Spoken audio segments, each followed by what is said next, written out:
Don't ask questions, according to Congressman Dan Crenshaw of Texas. Asking questions like that, or really any questions at all, thinking you're a citizen, makes you, quote, pro-Russia. The bad arguments that our side is making is very depressing, and they're almost pro-Russia. People are saying, well, we can't put baby formula on our shelves, but we're sending money to Ukrainians. And my response to that is, you know how much baby formula you can buy with $40 billion?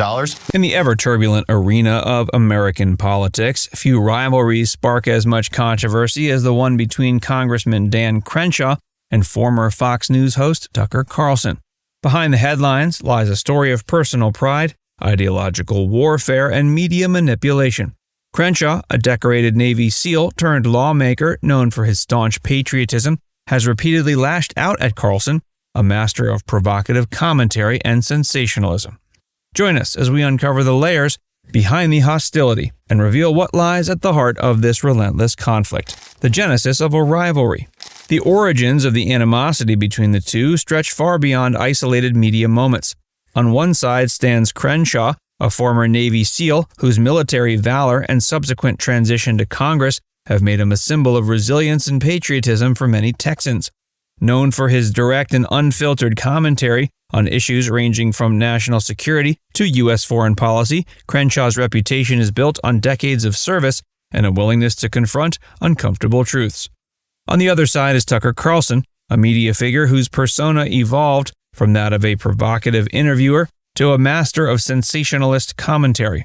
Carlson's career, marked by a provocative questioning and a knack for stoking controversy, has often involved making light of serious subjects, a tactic that draws both loyal viewers and scathing criticism.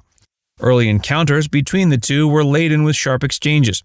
Carlson's biting jabs, including the derisive eyepatch McCain label aimed at Crenshaw, set the stage for a feud that would grow increasingly personal. As each began to define themselves through public pronouncements, Crenshaw as a defender of hard truths and Carlson as a contrarian click magnet, their personal histories and ideological stances collided. The clash, initially sparked by political disagreements over foreign aid and media ethics, has since morphed into a battle of narrative control, where every comment is a strategic move in a high-stakes game of reputation and influence.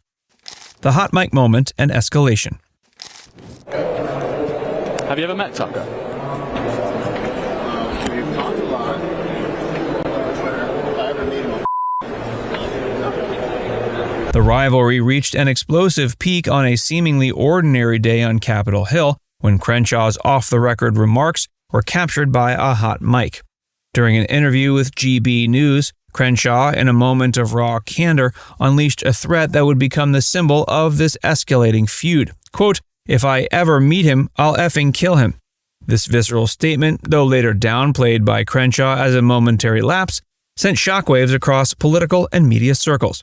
The recording, quickly disseminated on social media platforms, ignited a firestorm of reactions, from alarmed critics to fervent supporters who saw it as a rare glimpse into the genuine emotion of a battle-hardened veteran. The context of the remark is as important as the words themselves. Crenshaw was addressing Tucker Carlson's long history of provocative commentary, particularly Carlson's staunch opposition to U.S. aid to Ukraine and his penchant for controversial interviews. The hot mic incident was not an isolated outburst, it was the culmination of years of mounting frustration. Carlson's own brand of media manipulation, often described by Crenshaw as defending America's enemies and attacking America's allies, had, in Crenshaw's eyes, degraded the quality of public discourse. Following the incident, prominent figures within the Republican Party chimed in. While some, like Marjorie Taylor Greene, dismissed the threat with a casual LOL no, others took it as a confirmation of a deeper ideological and personal schism. Tucker Carlson's immediate retort, inviting Crenshaw to an on-air interview, only served to intensify the spectacle. In the ensuing days, social media lit up with fervent debates, memes, and analyses dissecting every word and gesture exchanged between the two men. The public confrontation not only redefined the boundaries of acceptable political rhetoric, but also underscored the power of unscripted moments in shaping political narratives. The Battle of Media Narratives. Is there an invasion on our border? Will you admit that there's an invasion on our border? There's an invasion on our border. Yeah, but you won't do anything about it. But why do you give $80 billion to Ukraine? Why do you give $80 billion to Ukraine? I think you're getting the numbers wrong there, buddy. Oh, what are we at, 100 billion now? No, it's not even close. What are we up to now? Yeah, 350 billion. None of those weapons even go to the front lines. So why don't you start caring about America? As the feud deepened, the contest moved from the halls of Congress to the sprawling digital battleground of social media and cable news. Here, Tucker Carlson's role as a media provocateur clashed head-on with Crenshaw's unyielding commitment to policy and authenticity. Crenshaw's criticisms were scathing and unambiguous. He labeled Carlson a click chaser, a man whose primary goal was to generate outrage and engagement rather than offer substantive commentary.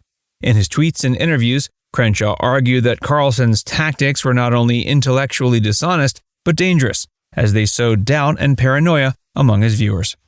Carlson's narrative, on the other hand, centered on a brand of contrarianism that appealed to a segment of the conservative base disillusioned by mainstream political institutions.